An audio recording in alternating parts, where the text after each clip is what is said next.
Aku masih ingat malam itu. Malam ketika aku berdiri di depan pintu sebuah hotel mewah sambil menggenggam ponsel yang terus bergetar di tanganku. Tanganku dingin. Jantungku berdetak begitu keras sampai rasanya ingin keluar dari dada.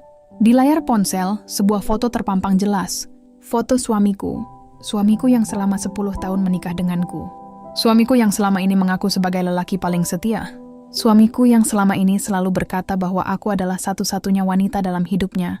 Dan di foto itu, dia sedang merangkul seorang perempuan lain. Mesra. Terlalu mesra untuk disebut teman. Aku menatap foto itu berulang kali. Mataku panas. Tenggorokanku terasa sesak. Namun anehnya, aku tidak menangis. Tidak. Air mataku seolah sudah habis jauh sebelum malam itu datang. Karena sesungguhnya, pengkhianatan itu tidak dimulai malam itu. Pengkhianatan itu sudah dimulai sejak bertahun-tahun lalu. Saat aku masih terlalu bodoh untuk menyadarinya. Saat aku masih percaya bahwa cinta bisa menyelesaikan semuanya. Aku menarik napas panjang, lalu menatap pintu hotel di depanku. Malam itu, aku datang bukan untuk menangis, bukan untuk memohon, dan bukan untuk mempertahankan pernikahanku. Aku datang untuk menjebak mereka. Aku datang untuk memastikan bahwa kebohongan mereka berakhir malam ini. Tapi sebelum aku menceritakan apa yang terjadi di hotel itu, aku harus menceritakan semuanya dari awal. Karena jika kalian berada di posisiku, mungkin kalian juga tidak akan percaya. 10 tahun. 10 tahun aku menikah. Dan selama 10 tahun itu, aku masih perawan. Ya, kalian tidak salah dengar. 10 tahun menikah. Tapi aku tidak pernah disentuh oleh suamiku. Namaku Alia. Usiaku 35 tahun. Aku tinggal di Bandung. Aku lahir dari keluarga sederhana. Ayahku seorang tukang servis elektronik. Ibuku berjualan gorengan di depan rumah. Hidup kami tidak mewah, tapi cukup. Aku tumbuh dengan keyakinan bahwa kebahagiaan tidak ditentukan oleh uang, melainkan oleh keluarga yang saling mencintai. Karena itulah ketika aku bertemu Arman di usia 25 tahun, aku merasa menjadi perempuan paling beruntung di dunia. Arman tampan, sopan, rajin beribadah, bekerja keras. Dan yang paling penting, dia memperlakukanku dengan sangat baik. Saat pertama kali mengenalkannya kepada orang tuaku, mereka langsung menyukainya. Ayah bahkan berkata, kalau dia terus seperti ini, jangan dilepas. Aku tersenyum waktu itu, karena aku berpikir hal yang sama. Setelah 1 tahun berpacaran, kami menikah. Pernikahan kami sederhana. Tidak mewah, tapi penuh kebahagiaan. Aku masih ingat bagaimana aku menangis saat ijab kabul selesai. Aku merasa hidupku sempurna. Aku merasa akhirnya menemukan rumah. Aku merasa akhirnya menemukan seseorang yang akan menemaniku sampai tua. Aku tidak tahu bahwa perasaan itu kelak akan menghancurkanku. Malam pertama pernikahan kami datang, aku gugup. Sangat gugup. Seperti kebanyakan pengantin baru. Namun Arman hanya tersenyum. Dia menggenggam tanganku. Lalu berkata pelan, "Kamu pasti capek. Istirahat saja dulu." Aku mengangguk. Aku tidak berpikir macam-macam. Aku justru merasa bersyukur. Kupikir dia sedang berusaha menghormatiku. Hari berganti minggu, minggu berganti bulan. Tapi Arman tetap menjaga jarak. Awalnya aku tidak mempermasalahkan. Aku percaya setiap pasangan punya ritme sendiri. Namun setelah setahun berlalu, aku mulai bertanya-tanya. Aku pernah mencoba membicarakannya. Dengan hati-hati, dengan malu-malu. Tapi Arman selalu punya alasan. Kadang dia bilang lelah bekerja. Kadang dia bilang sedang banyak pikiran. Kadang dia bilang ingin fokus membangun masa depan dulu. Dan setiap kali dia bicara begitu, aku memilih mengerti. Aku selalu mengerti, terlalu sering mengerti. Sampai aku lupa mengerti diriku sendiri. Tahun kedua pernikahan, keluarga mulai bertanya soal anak. Aku hanya tersenyum, berusaha terlihat santai. Padahal setiap pertanyaan itu terasa seperti pisau yang menggores dadaku. Kapan punya momongan? Sudah periksa ke dokter belum? Jangan terlalu sibuk kerja. Aku hanya tersenyum, karena aku tidak mungkin mengatakan kebenarannya. Bagaimana mungkin aku menjelaskan bahwa aku bahkan belum pernah menjadi istri sepenuhnya? Bagaimana mungkin aku mengatakan bahwa suamiku tidak pernah menyentuhku? Aku memilih diam. Dan diam itu berlangsung selama bertahun-tahun. Tahun ketiga, tahun keempat, tahun kelima, aku mulai merasa ada yang salah. Aku pernah mengajak Arman berkonsultasi ke dokter. Dia menolak. Aku mengajak lagi. Dia marah. Itu pertama kalinya dia marah besar kepadaku. Malam itu aku menangis sendirian di kamar mandi. Aku tidak mengerti. Aku hanya ingin mencari solusi. Tapi dia bertindak seolah aku telah melakukan kesalahan besar. Sejak saat itu, aku mulai takut membahasnya. Aku memilih memendam semuanya sendiri. Di depan orang lain, kami terlihat seperti pasangan bahagia. Kami punya rumah yang cukup nyaman, mobil sederhana, tabungan yang lumayan, dan foto-foto liburan yang selalu terlihat sempurna. Tapi hanya aku yang tahu betapa sepinya pernikahan itu. Setiap malam aku tidur di samping seorang pria yang secara hukum adalah suamiku. Namun terasa seperti orang asing. Ada jarak yang tidak pernah bisa kutembus. Ada tembok yang tidak pernah bisa kuhancurkan. Dan semakin lama, tembok itu semakin tinggi. Sampai suatu hari, aku menemukan sesuatu yang membuatku mulai mempertanyakan semuanya. Sebuah pesan masuk ke ponsel Arman. Pesan yang muncul hanya beberapa detik, tapi cukup untuk membuat darahku membeku. Pesan itu berbunyi, "Aku kangen kamu." Tadi gak ada nama, hanya nomor. Tapi sejak malam itu, hatiku tidak pernah tenang lagi. Aku mencoba meyakinkan diri bahwa mungkin aku salah paham. Mungkin itu rekan kerja, mungkin saudara, mungkin teman lama. Aku terus mencari alasan. Karena terkadang, kita lebih memilih membohongi diri sendiri daripada menerima kenyataan yang menyakitkan. Namun aku tidak tahu bahwa pesan singkat itu hanyalah awal dari kenyataan yang jauh lebih kejam.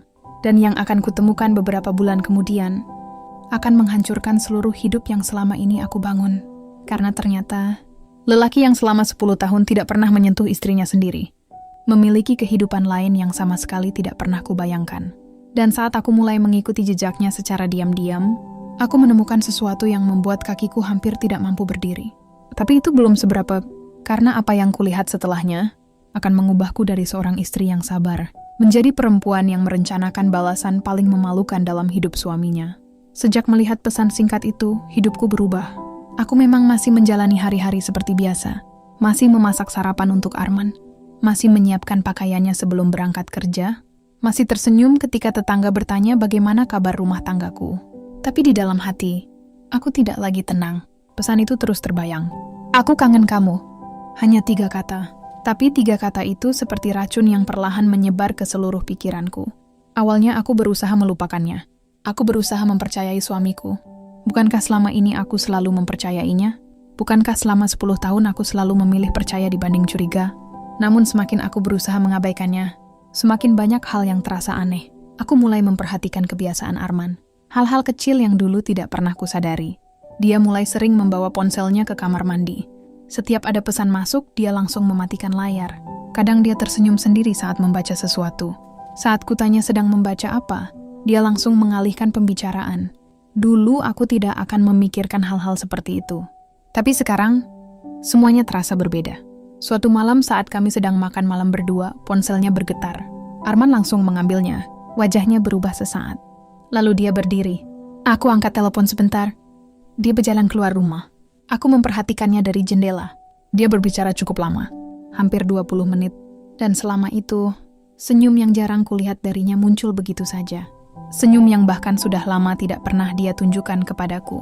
Hatiku terasa nyeri. Aneh sekali.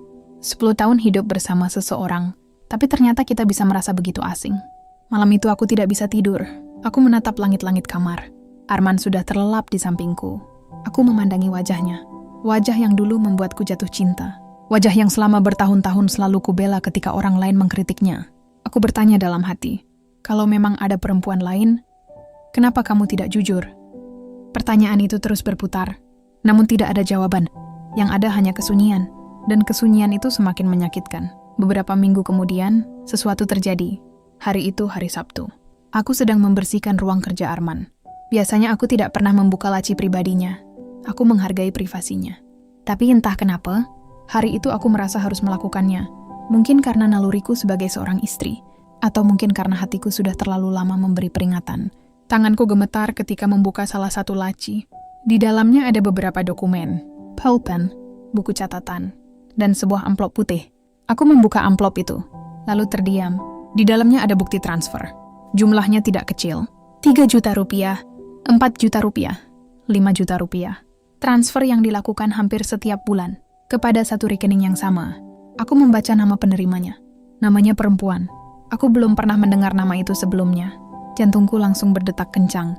Aku mencoba berpikir logis. Mungkin saudara, mungkin rekan bisnis, mungkin pinjaman. Aku terus mencari alasan. Karena menerima kenyataan terasa terlalu menyakitkan. Namun ketika aku melihat tanggal transfer yang berlangsung selama bertahun-tahun, perasaanku semakin tidak enak. Kalau memang itu urusan pekerjaan, kenapa tidak pernah sekalipun dia bercerita? Kenapa semuanya harus disembunyikan? Saat Arman pulang malam itu, aku mencoba bertanya, dengan hati-hati, dengan nada yang biasa. Mas, tadi aku lihat ada transfer rutin ke seseorang. Itu siapa? Sendok di tangannya berhenti bergerak. Hanya sesaat. Tapi aku melihatnya. Aku melihat kepanikan kecil di matanya. Itu urusan kerja.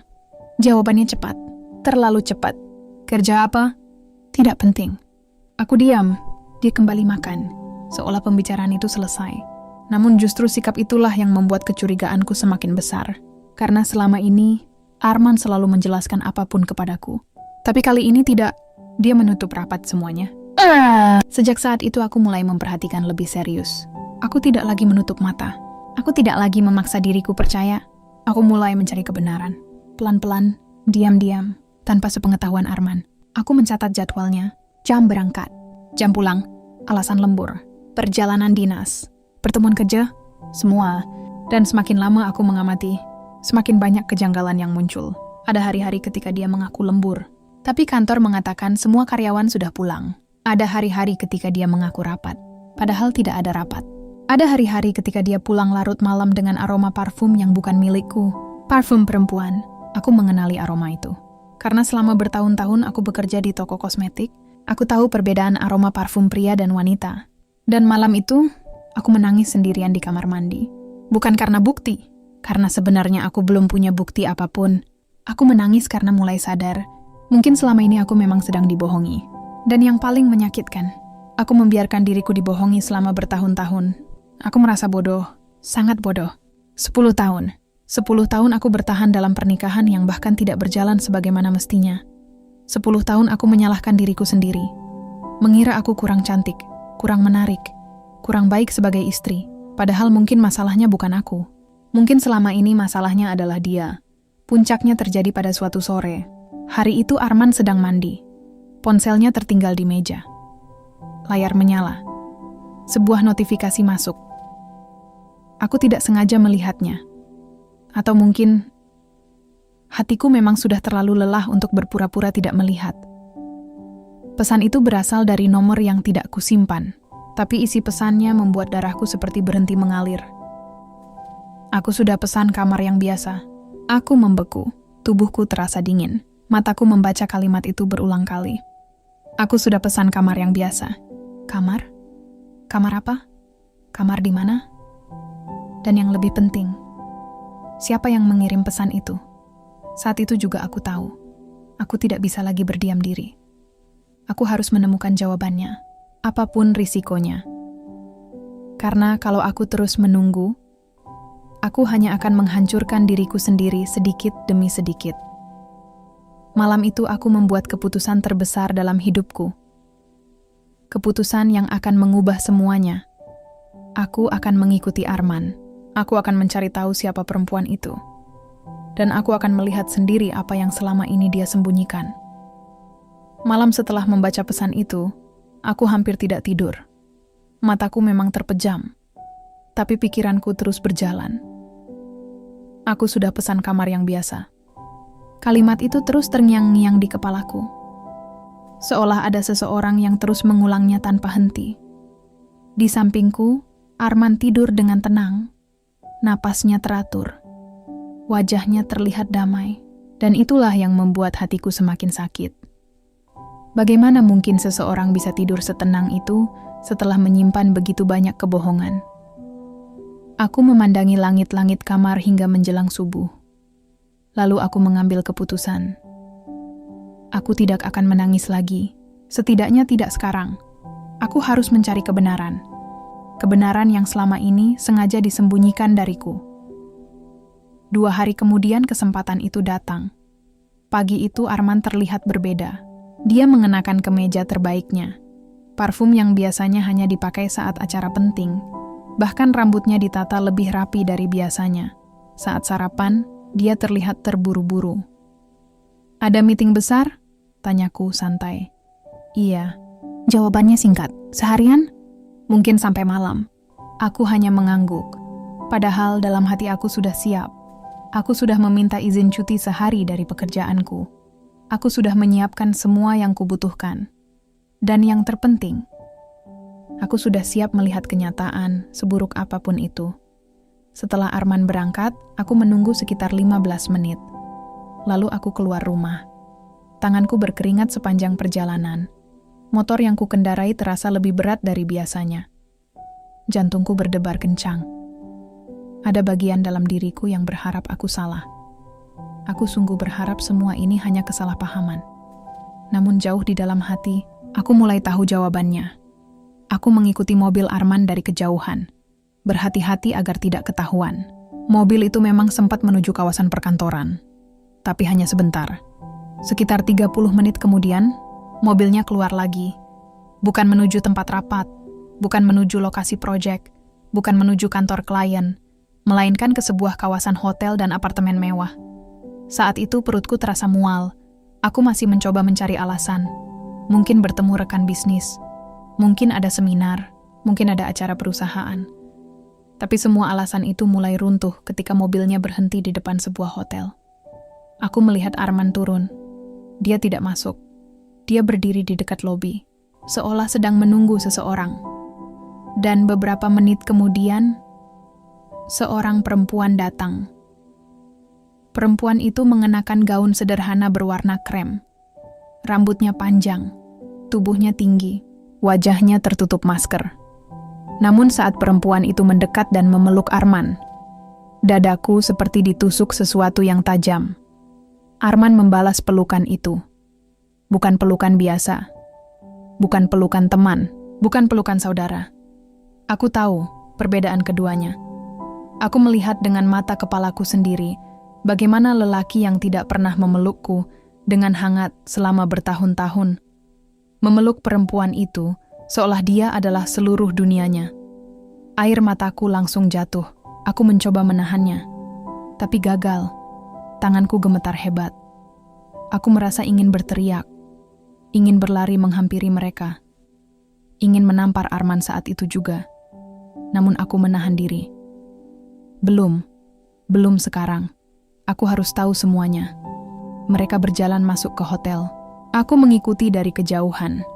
Langkah kakiku terasa berat. Setiap langkah terasa seperti membawa beban bertonton. Namun aku terus berjalan. Karena aku sudah terlalu jauh untuk mundur. Di dalam lobi hotel aku duduk di sudut ruangan. Topi dan masker yang kupakai cukup membantu menyamarkan wajahku. Aku melihat mereka menuju lift, lalu menghilang. Saat itulah aku merasa dunia seakan berhenti. Tidak ada lagi alasan, tidak ada lagi pembelaan, tidak ada lagi keraguan. Suamiku memang sedang bersama perempuan lain. Titik. Namun yang belum ku ketahui adalah siapa perempuan itu. Dan pertanyaan itu terus menggangguku. Aku menunggu. 1 jam, 2 jam, hampir 3 jam. Aku tetap berada di sana. Menunggu mereka keluar. Menunggu jawaban yang selama ini ku cari. Saat lift akhirnya terbuka, aku langsung berdiri. Mereka keluar sambil tertawa. Begitu santai, begitu bahagia. Seolah tidak ada seorang pun yang sedang mereka sakiti.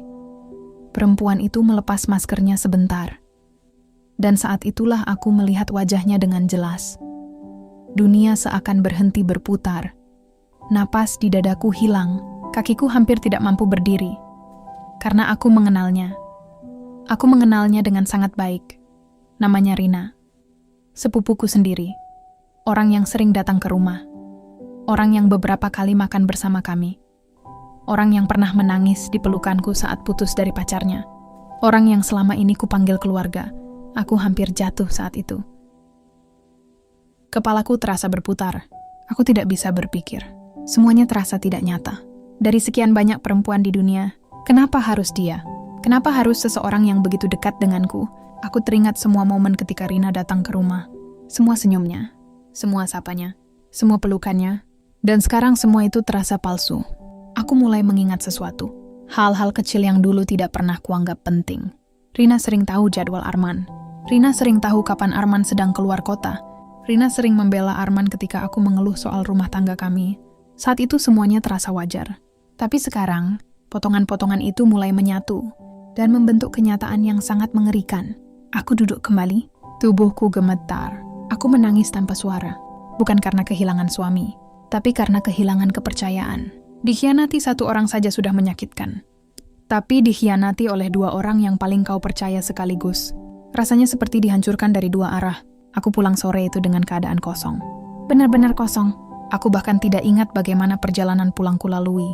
Saat sampai rumah, aku langsung masuk kamar, menutup pintu, lalu menangis sejadi-jadinya. Untuk pertama kalinya setelah bertahun-tahun, aku membiarkan diriku hancur. Aku menangis sampai tenggorokanku sakit, sampai mataku bengkak, sampai tubuhku kehabisan tenaga. Malamnya Arman pulang seperti biasa. Dia bahkan membawakan makanan favoritku, seolah tidak terjadi apa-apa. "Capek hari ini?" tanyanya. Aku menatap wajahnya, wajah yang dulu sangat kucintai. Dan untuk pertama kalinya dalam hidupku, aku merasa jijik melihatnya. Namun aku tersenyum. Aku berpura-pura tidak tahu apa-apa, karena saat itu aku sadar sesuatu. Kalau aku langsung menghadapi mereka sekarang, mereka akan berbohong. Mereka akan menyangkal. Mereka akan mencari alasan. Tidak, aku ingin sesuatu yang lebih besar. Aku ingin mereka tidak punya ruang untuk lari. Aku ingin mereka merasakan malu yang sama seperti rasa sakit yang mereka berikan kepadaku. Dan untuk melakukan itu, aku membutuhkan bukti, lebih banyak bukti. Aku membutuhkan kesabaran. Aku membutuhkan rencana. Malam itu saat Arman tertidur, aku membuka ponselnya untuk pertama kalinya. Dan apa yang kutemukan di dalam sana jauh lebih buruk daripada yang kubayangkan. Karena perselingkuhan mereka ternyata bukan baru beberapa bulan, bukan 1 tahun, bukan 2 tahun. Hubungan mereka ternyata sudah berlangsung hampir selama usia pernikahanku sendiri. Dan ada satu rahasia lagi yang membuat seluruh tubuhku membeku saat membacanya. Rahasia yang akhirnya menjelaskan alasan kenapa selama 10 tahun, suamiku tidak pernah menyentuhku sebagai istrinya. Aku tidak pernah menyangka orang yang paling aku percaya justru menyimpan kebohongan sebesar itu tepat di depan mataku. Malam itu adalah malam terpanjang dalam hidupku. Arman tertidur pulas di sampingku. Sementara aku duduk di tepi ranjang sambil memegang ponselnya. Tanganku gemetar. Jantungku berdegup begitu keras sampai aku takut suaranya akan membangunkannya. Selama 10 tahun menikah, aku tidak pernah memeriksa ponselnya. Bahkan ketika teman-temanku sering bercanda bahwa semua istri pasti pernah melakukannya. Aku tidak pernah, karena aku percaya. Aku percaya sepenuhnya. Dan sekarang aku sadar, kadang kepercayaan yang diberikan kepada orang yang salah bisa berubah menjadi senjata yang melukai diri sendiri. Aku menarik napas panjang, lalu mulai membuka isi ponselnya. Awalnya tidak ada yang mencurigakan. Foto pekerjaan, grup kantor, pesan keluarga. Semuanya terlihat normal, terlalu normal. Sampai akhirnya aku menemukan sebuah aplikasi pesan yang selama ini tidak pernah kulihat. Aplikasi itu dikunci. Namun entah karena terburu-buru atau terlalu percaya diri, Arman menggunakan kode yang sama dengan ponselnya. Dan saat aplikasi itu terbuka, dunia yang selama ini ku kenal runtuh dalam hitungan detik. Di sana hanya ada satu percakapan yang paling sering dibuka. Nama yang muncul membuat napasku tercekat. Reina, sepupuku sendiri. Tanganku langsung dingin. Namun aku memaksa diri membaca. Pesan demi pesan. Hari demi hari. Bulan demi bulan. Tahun demi tahun. Dan semakin aku membaca, semakin sulit bagiku untuk bernapas. Hubungan mereka ternyata bukan dimulai beberapa bulan lalu. Bukan pula beberapa tahun lalu. Hubungan itu bahkan sudah ada sebelum aku menikah dengan Arman. Aku membaca salah satu pesan lama. Pesan yang dikirim Rina hampir 11 tahun lalu. Aku nggak rela kamu nikah sama dia. Jawaban Arman datang beberapa menit kemudian. Aku juga nggak mau, tapi aku harus. Aku membeku. Mataku terus membaca. Seolah tidak percaya dengan apa yang kulihat. Aku butuh pernikahan itu. Kalimat itu dikirim oleh Arman. Aku terus menggulir layar. Semakin jauh ke atas. Semakin dalam luka yang kurasakan. Ternyata selama ini mereka memang saling mencintai. Mereka memang memiliki hubungan. Dan yang lebih menyakitkan, mereka tidak pernah benar-benar berpisah. Bahkan setelah aku resmi menjadi istri Arman, hubungan mereka tetap berjalan. Diam-diam, di belakang punggungku. Selama bertahun-tahun, aku menutup mulut agar tidak menangis keras. Air mata terus mengalir tanpa bisa kuhentikan. Aku merasa seperti orang bodoh. Orang yang hidup dalam kebohongan selama 1 dekade. Namun penderitaanku belum berhenti. Karena beberapa menit kemudian aku menemukan jawaban atas pertanyaan yang selama ini menghantuiku. Pertanyaan yang tidak pernah bisa kujawab selama 10 tahun. Kenapa Arman tidak pernah menyentuhku? Kenapa dia selalu menghindar? Kenapa dia selalu punya alasan? Jawabannya ada di sebuah pesan suara yang dikirim Rina. Aku memutarnya dengan volume sangat kecil. Suara Rina terdengar jelas. Aku nggak sanggup kalau kamu benar-benar jadi suaminya. Kamu janji kan? Kamu cuma nikah sama dia buat memenuhi keinginan keluarga. Aku langsung membeku. Kemudian terdengar suara Arman. Suara yang sangat kukenal. Suara lelaki yang selama ini kupanggil suami. Aku janji. Aku nggak akan pernah menyentuh dia. Saat kalimat itu terdengar, rasanya seperti ada sesuatu yang menghantam dadaku. Keras sekali. Aku tidak bisa menjelaskan perasaan saat itu. Marah, sedih, hancur, malu. Semuanya bercampur menjadi satu. Selama 10 tahun, aku menyalahkan diriku sendiri. Aku berpikir mungkin aku kurang menarik, kurang cantik, kurang sempurna. Aku mencoba diet. Aku mencoba merawat diri. Aku membeli pakaian yang lebih bagus. Aku belajar menjadi istri yang lebih baik. Padahal ternyata, masalahnya bukan aku. Tidak pernah tentang aku. Sejak awal Arman memang sudah membuat janji kepada perempuan lain. Janji yang lebih dia hormati daripada janji pernikahannya sendiri. Air mataku jatuh semakin deras. Aku merasa hidupku dipermainkan. Aku merasa seluruh pengorbananku selama ini tidak ada artinya. 10 tahun. 10 tahun hidupku hilang begitu saja. Namun ada satu hal yang membuatku semakin terkejut. Aku terus membaca percakapan mereka, dan ternyata alasannya lebih buruk dari yang kubayangkan. Arman tidak menikah denganku karena cinta. Dia menikah karena keluargaku. Karena saat itu ayahku menjual sebidang tanah warisan untuk membantu modal usaha Arman. Aku baru mengetahui fakta itu malam itu. Selama ini ayah dan ibuku tidak pernah bercerita. Mereka diam karena tidak ingin aku merasa terbebani. Ternyata ketika usaha Arman hampir bangkrut dulu, orang tuakulah yang membantu dalam jumlah yang sangat besar. Dan sebagai bentuk balas budi, keluarga Arman mendorong pernikahan kami. Aku membaca pesan yang membuat seluruh tubuhku bergetar. Kalau bukan karena bantuan keluarga Alia, aku nggak mungkin nikah sama dia. Aku menutup mata. Air mata terus mengalir. Bahkan setelah 10 tahun, mereka masih menganggapku sekadar alat, sekadar jalan keluar, sekadar perempuan yang bisa dimanfaatkan. Bukan istri, bukan pasangan hidup, bukan seseorang yang layak dicintai. Saat itu ada 2 pilihan di hadapanku. Pilihan pertama, menghadapi Arman saat itu juga, menamparnya, memakinya, mengakhiri semuanya. Tapi semakin kupikirkan, semakin aku sadar bahwa itu terlalu mudah untuk mereka. Mereka sudah menikmati kebohongan selama bertahun-tahun. Mereka tidak pantas mendapatkan jalan keluar yang mudah. Aku ingin mereka merasakan sesuatu. Aku ingin mereka merasakan rasa malu yang sama. Aku ingin mereka kehilangan topeng yang selama ini mereka pakai.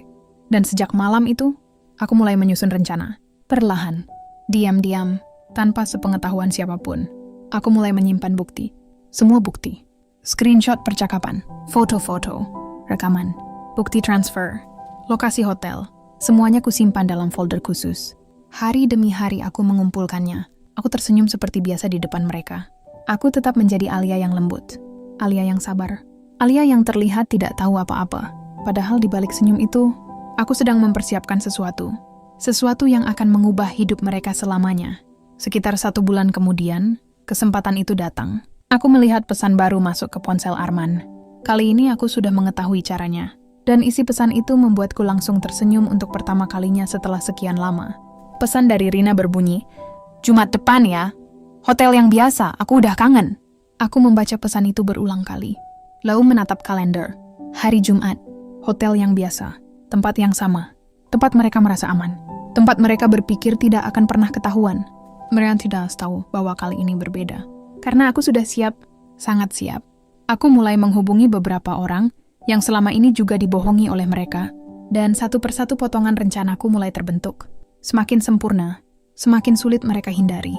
Aku akan datang sendiri ke hotel itu. Tidak, aku ingin ada saksi. Aku ingin semua topeng mereka runtuh sekaligus. Aku ingin mereka tidak bisa lagi berbohong. Dan saat hari yang kutunggu semakin dekat, aku mulai merasakan sesuatu yang belum pernah kurasakan selama bertahun-tahun. Bukan kesedihan, bukan ketakutan, melainkan keberanian. Untuk pertama kalinya setelah 10 tahun menjadi korban, aku akan mengambil kendali atas hidupku sendiri. Namun aku belum tahu bahwa kejutan terbesar ternyata belum muncul. Karena beberapa hari sebelum rencanaku dijalankan, aku menemukan fakta lain yang jauh lebih mengejutkan. Fakta yang membuat pengkhianatan mereka terlihat jauh lebih kejam. Dan ketika kebenaran itu akhirnya terbongkar, bahkan aku sendiri hampir tidak sanggup mempercayainya. Aku kira penderitaanku berhenti di situ. Ternyata belum. Setelah malam itu aku berubah. Bukan berubah menjadi perempuan yang penuh dendam. Bukan. Aku justru menjadi lebih tenang. Terlalu tenang.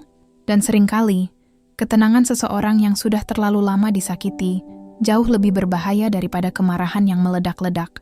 Setiap pagi aku masih membuatkan sarapan untuk Arman. Masih menyiapkan kopi kesukaannya. Masih menanyakan apakah ia membawa bekal makan siang.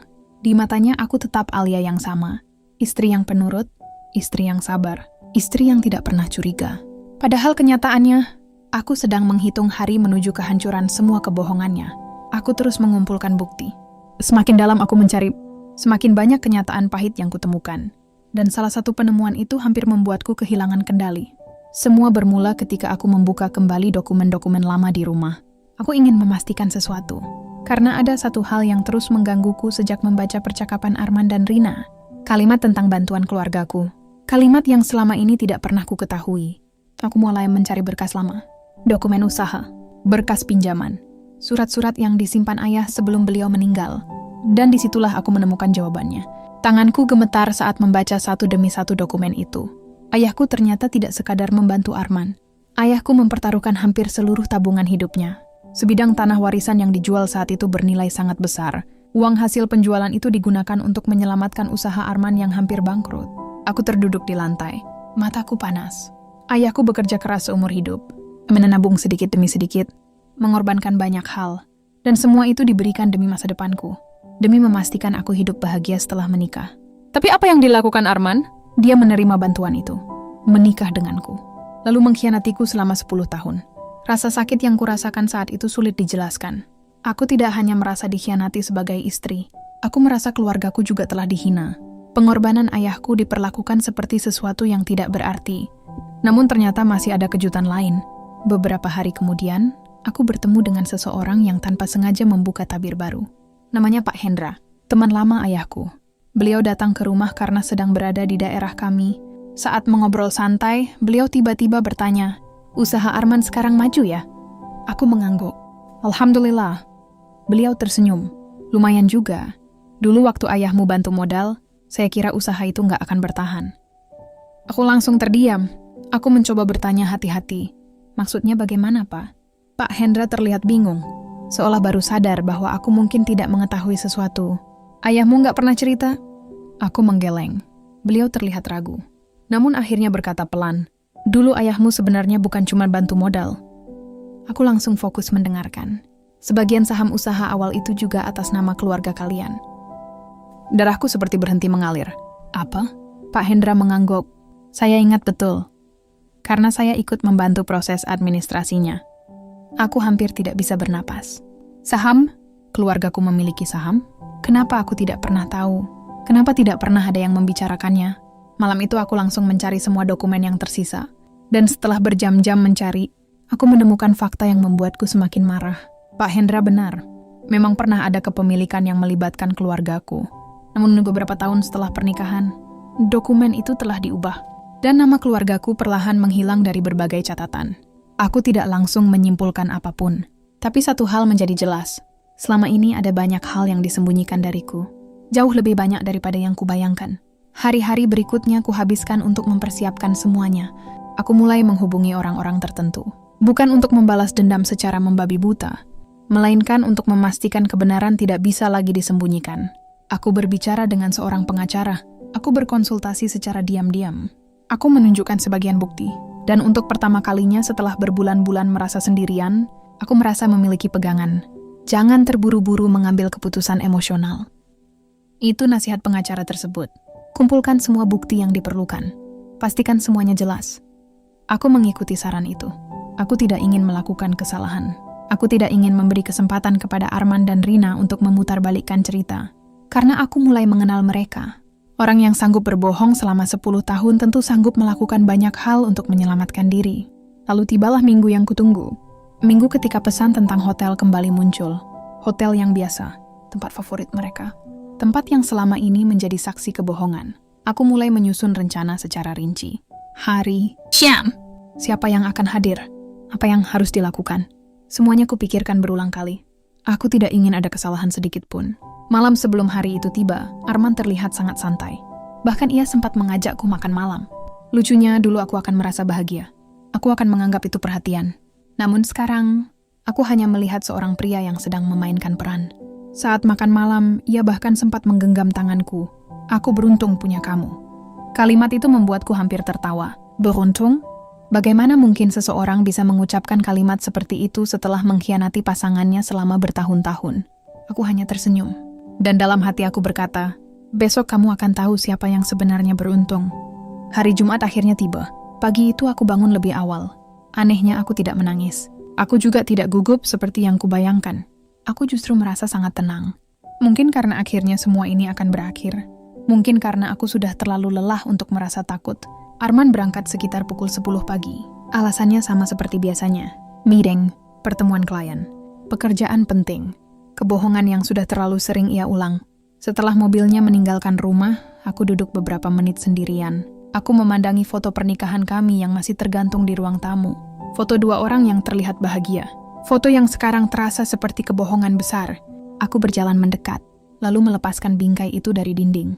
Bukan karena marah, melainkan karena aku tahu, setelah hari ini, tidak ada lagi alasan untuk mempertahankannya. Menjelang sore, semua persiapan sudah selesai. Beberapa orang yang kuhubungi telah mengonfirmasi kehadiran mereka. Bukti-bukti sudah tersimpan dengan aman. Dokumen sudah siap. Aku menarik napas panjang, lalu berangkat menuju hotel. Sepanjang perjalanan, pikiranku dipenuhi berbagai kenangan. Kenangan saat pertama kali bertemu Arman. Kenangan saat kami menikah. Kenangan saat aku berharap memiliki keluarga kecil yang bahagia. Semua kenangan itu terasa seperti kehidupan orang lain. Karena perempuan yang duduk di motor menuju hotel sore itu bukan lagi Alia yang dulu. Bukan lagi perempuan yang hanya bisa menangis sendirian di kamar mandi. Bukan lagi istri yang terus menyalahkan dirinya sendiri. Aku telah berubah.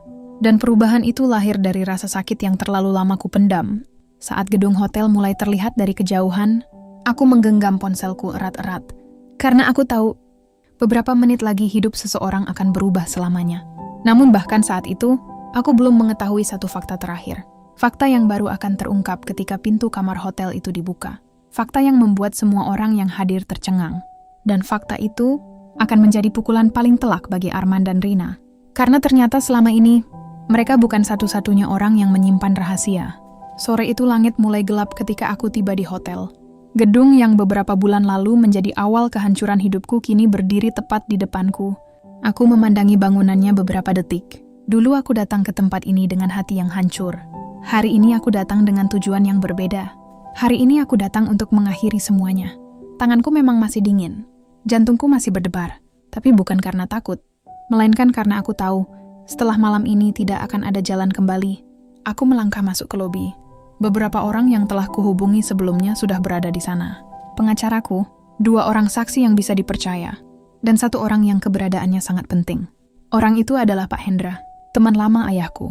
Orang yang tanpa sengaja membantuku menemukan banyak potongan kebenaran. Mereka semua mengangguk ketika melihatku datang. Aku membalas dengan senyum kecil. Tidak banyak bicara, karena saat itu seluruh emosiku terasa terkunci. Aku tidak ingin menangis. Aku tidak ingin marah. Aku hanya ingin menyelesaikan semuanya. Beberapa menit kemudian, informasi yang kutunggu akhirnya datang. Nomor kamar. Nomor yang sama dengan yang selama ini sering muncul dalam percakapan mereka. Aku menarik napas panjang, lalu berjalan menuju lift. Setiap langkah terasa berat. Namun kali ini aku tidak berhenti. Aku sudah terlalu jauh melangkah. Lift bergerak naik. Lantai demi lantai terlewati. Dan semakin dekat aku ke kamar itu, semakin banyak kenangan buruk yang bermunculan. 10 tahun menunggu, 10 tahun berharap, 10 tahun mencoba menjadi istri yang baik, 10 tahun menyalahkan diri sendiri. Semua rasa sakit itu seolah berkumpul menjadi satu. Saat pintu lift terbuka, aku melangkah keluar. Lorong hotel terlihat sunyi. Karpet tebal meredam suara langkah kaki kami. Nomor kamar itu semakin dekat. Dan ketika akhirnya aku berdiri tepat di depannya, aku memejamkan mata beberapa detik. Aku membayangkan ayahku. Aku membayangkan ibuku. Aku membayangkan diriku yang dulu, perempuan yang begitu percaya pada cinta. Lalu aku membuka mata dan mengetuk pintu. Tidak ada jawaban. Aku mengetuk lagi, lebih keras. Beberapa detik kemudian terdengar suara langkah kaki dari dalam. Pintu terbuka sedikit, dan wajah Arman muncul. Awalnya ia terlihat bingung, kemudian matanya membesar. Wajahnya langsung pucat. "Alia?" Aku tersenyum. Senyum yang bahkan membuat diriku sendiri merasa asing. "Hello, Maz." Aku mendorong pintu perlahan. Arman tampak panik. Sangat panik. Namun semuanya sudah terlambat. Karena saat pintu terbuka lebih lebar, Rina terlihat berdiri di dalam kamar. Wajahnya langsung kehilangan warna. Tubuhnya membeku. Matanya berpindah dari aku ke orang-orang di belakangku, dan saat itulah kepanikan benar-benar terlihat jelas. "Alia, dengarkan dulu." Suara Rina bergetar, tapi aku mengangkat tangan. Menghentikannya. Tidak. Hanya satu kata. Tapi cukup membuat ruangan itu sunyi. Selama bertahun-tahun aku selalu mendengarkan, Selalu mengalah, selalu memberi kesempatan. Hari ini bukan giliran mereka berbicara. Hari ini giliran mereka mendengar. Aku masuk ke dalam kamar. Pandanganku menyapu seluruh ruangan. Tidak sulit memahami apa yang sedang terjadi. Tidak ada lagi yang perlu dijelaskan. Tidak ada lagi yang perlu dibuktikan. Karena kenyataannya sudah berdiri tepat di depan mata. Arman mencoba mendekat. Namun aku mundur selangkah. Refleks. Aku bahkan tidak ingin disentuh olehnya. Ironis sekali. 10 tahun aku menunggu sentuhan seorang suami. Dan sekarang ketika ia mencoba mendekat, aku justru merasa jijik. Alia, aku bisa jelaskan. Kalimat itu akhirnya keluar. Kalimat yang sudah kuduga sejak awal. Kalimat yang selalu diucapkan orang ketika kebohongannya terbongkar. Aku menatapnya. Lama. Sangat lama.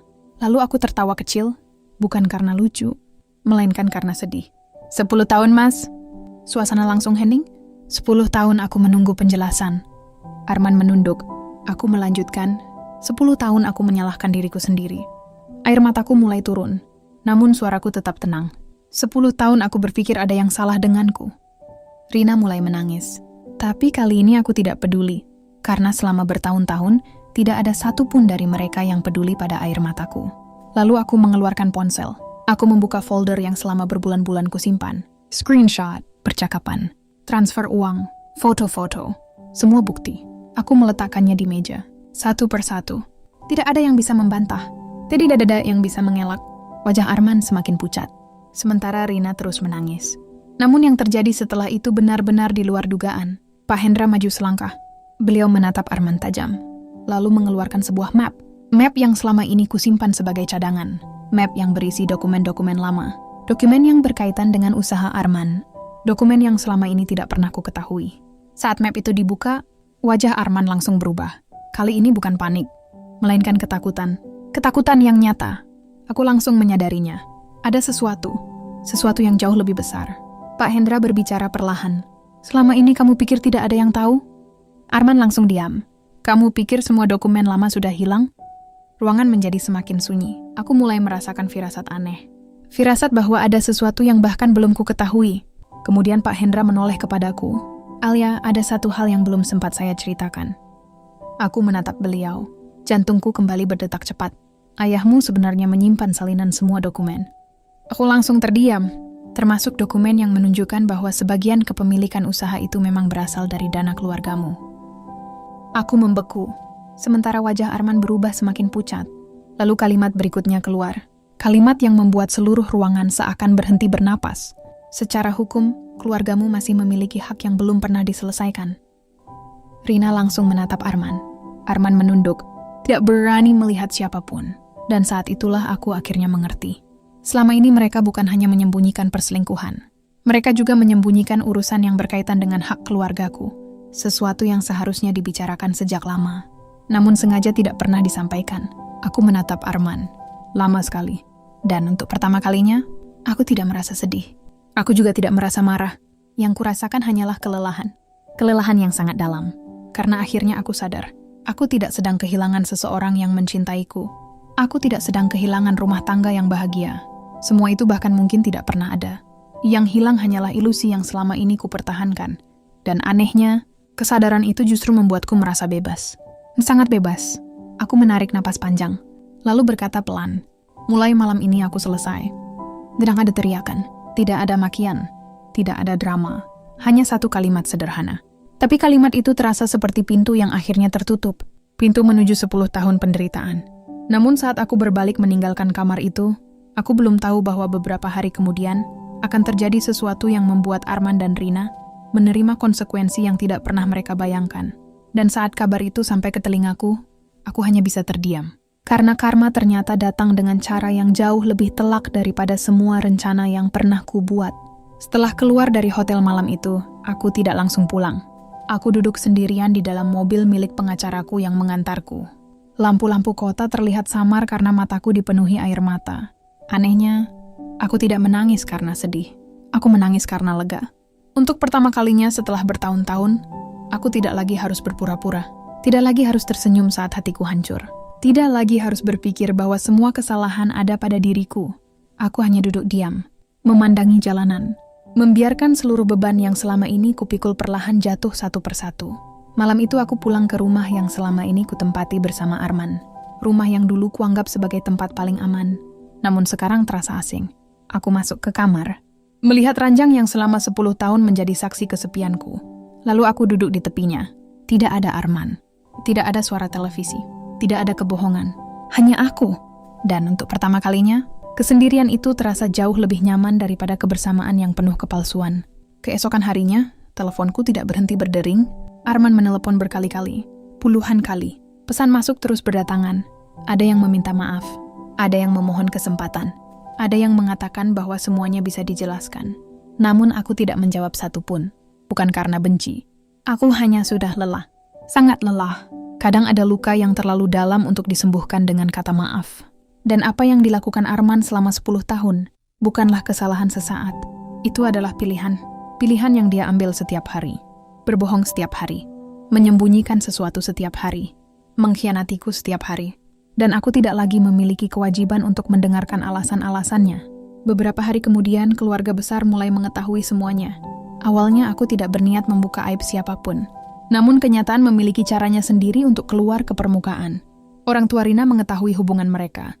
Saudara-saudara kami mengetahui apa yang terjadi. Dan perlahan cerita itu menyebar. Bukan karena aku yang menyebarkannya, melainkan karena terlalu banyak kebohongan yang akhirnya terbongkar sekaligus. Aku masih ingat ketika bibiku datang ke rumah. Wajahnya terlihat sangat tua hari itu. Matanya sembab karena menangis. "Alia," hanya itu yang bisa beliau ucapkan sebelum air matanya jatuh. Aku memeluknya, karena aku tahu beliau juga menjadi korban. Beliau tidak pernah mengajarkan anaknya melakukan hal seperti itu. Aku tidak marah kepada beliau. Aku mengindak marah kepada keluarga yang tidak tahu apa-apa. Kemarahanku hanya untuk 2 orang. 2 orang yang memilih berbohong selama bertahun-tahun. Proses hukum dan administrasi berjalan perlahan. Pengacaraku membantu mengurus semuanya, termasuk hak-hak yang selama ini tidak pernah dibicarakan secara terbuka. Aku tidak ingin mengambil sesuatu yang bukan milikku, tapi aku juga tidak ingin lagi membiarkan hak keluargaku diabaikan. Karena di balik semua ini ada pengorbanan ayahku, ada kerja keras ibuku, ada masa depan yang pernah mereka perjuangkan untukku. Dan kali ini aku memilih menghargai perjuangan mereka. Beberapa bulan setelah kejadian itu, aku bertemu Pak Hendra lagi. Kami duduk di warung kopi sederhana dekat rumah, tempat yang mengingatkanku pada masa kecil. Beliau menatapku cukup lama, lalu tersenyum. "Ayahmu pasti bangga." Kalimat itu langsung membuat tenggorokanku tercekat. Aku menunduk, air mata kembali menggenang. Karena selama ini aku sering merasa gagal. Gagal sebagai istri, gagal sebagai perempuan, gagal membangun keluarga.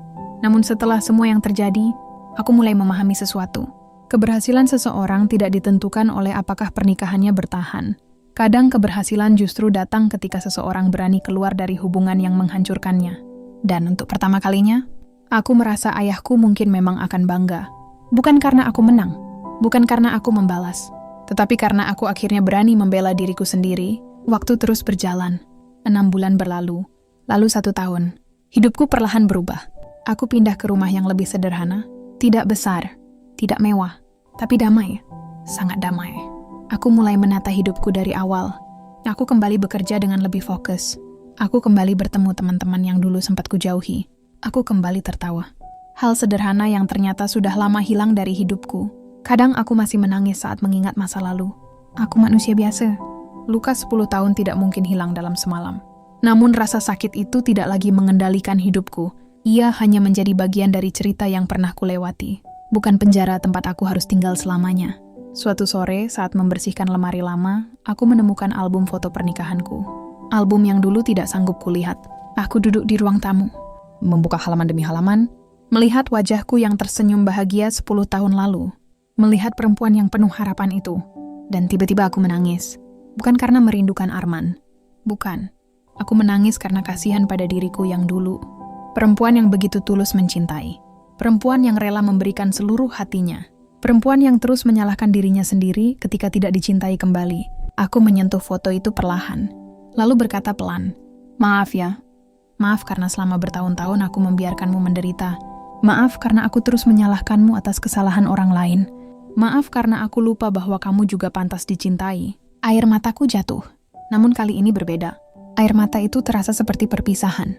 Perpisahan dengan masa lalu, perpisahan dengan luka, perpisahan dengan versi diriku yang selalu hidup untuk membahagiakan orang lain sambil melupakan diri sendiri. Banyak orang bertanya kepadaku setelah semua itu, apakah aku membenci Arman? Apakah aku membenci Rina? Jawabannya sederhana. Dulu mungkin iya, sangat iya, namun sekarang tidak lagi, karena kebencian hanya akan membuatku tetap terikat pada masa lalu. Sedangkan aku ingin berjalan maju. Aku ingin hidup, aku ingin bahagia. Dan aku tidak perlu membenci mereka untuk melakukan itu, karena sudah menjalankan tugasnya sendiri. Pilihan-pilihan yang mereka buat telah membawa konsekuensinya masing-masing, dan aku tidak perlu ikut campur. Hari ini ketika aku menceritakan semua ini kepada kalian, sudah hampir 2 tahun berlalu sejak malam di hotel itu. Aku masih sendiri, tapi aku tidak kesepian. Aku masih belajar mempercayai orang lagi. Tapi aku tidak takut, aku masih memiliki luka. Tapi luka itu tidak lagi menguasai hidupku. Kadang aku duduk di teras rumah saat sore hari, menikmati secangkir teh hangat, mendengarkan suara anak-anak bermain di jalan kampung. Dan dalam momen-momen sederhana seperti itu, aku menyadari sesuatu. Selama bertahun-tahun aku mencari kebahagiaan dari orang lain, dari suami, dari pernikahan, dari harapan yang kubangun sendiri. Padahal kebahagiaan itu ternyata mulai datang ketika aku kembali menghargai diriku sendiri. 10 tahun aku menunggu seseorang memilihku, namun pada akhirnya, orang yang paling perlu memilihku adalah diriku sendiri. Dan itulah pelajaran terbesar yang kudapat dari semua ini. Karena kadang, pengkhianatan memang menghancurkan hati. Namun jika kita mampu bertahan melewatinya, pengkhianatan juga bisa mengajarkan satu hal yang sangat berharga. Bahwa harga diri tidak boleh ditukar dengan apapun, bahkan atas nama cinta.